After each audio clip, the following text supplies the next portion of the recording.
The Lord be with you. I'm Deacon Keith Fournier, and our first reading is from the first book of Samuel. The elders of Israel all assembled, went back to Samuel at Ramah and said, "Look, you are old, and your sons are not following your example.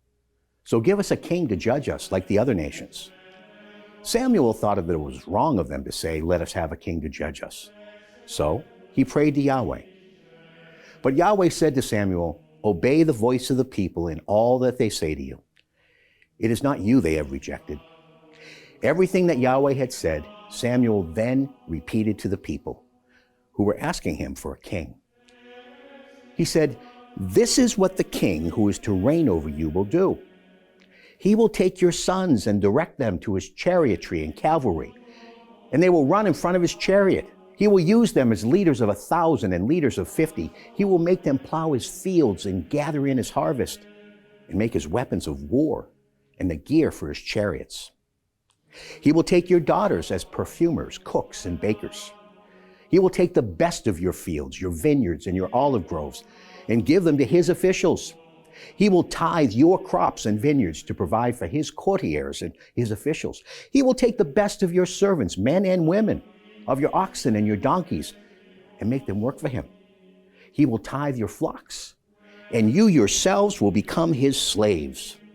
When that day comes, you will cry aloud because of the king you have chosen for yourselves. But on that day, Yahweh will not hear you." The people, however, refused to listen to Samuel. They said, "No, we are determined to have a king, so that we can be like the other nations, with our own king to rule us and lead us and fight our battles." Samuel listened to all that the people had to say and repeated it in Yahweh's ear. Yahweh then said to Samuel, "Do as they ask and give them a king." Samuel then said to the Israelites, "Go home, each of you, to his own town." And our response is taken from Psalm 89. "In your name they rejoice all day long. By your saving justice they are raised up. You are the flower of their strength. By your favor our strength is triumphant. For to Yahweh belongs our shield, to the Holy One of Israel, our King. Once you spoke in a vision. To your faithful you said, 'I have given strength to a warrior. I have raised up a man, chosen from my people.'" A reading from the Holy Gospel according to St. Mark. When Jesus returned to Capernaum, sometime later word went round that he was in the house, and so many people collected that there was no room left, even in front of the door.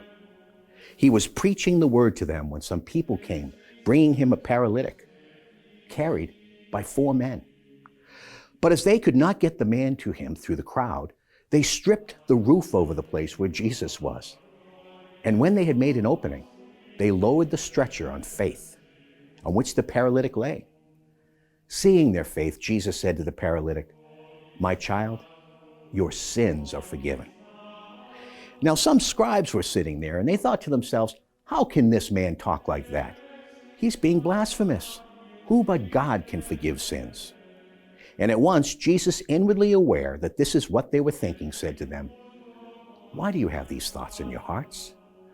Which of these is easier to say to the paralytic, 'Your sins are forgiven,' or to say, 'Get up, pick up your stretcher and walk'? But to prove to you that the Son of Man has authority to forgive sins on earth," he said to the paralytic, "I order you, get up, pick up your stretcher, and go off home."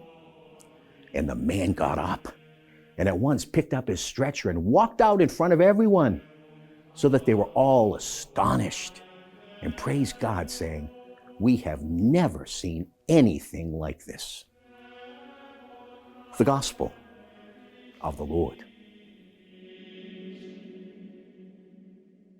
It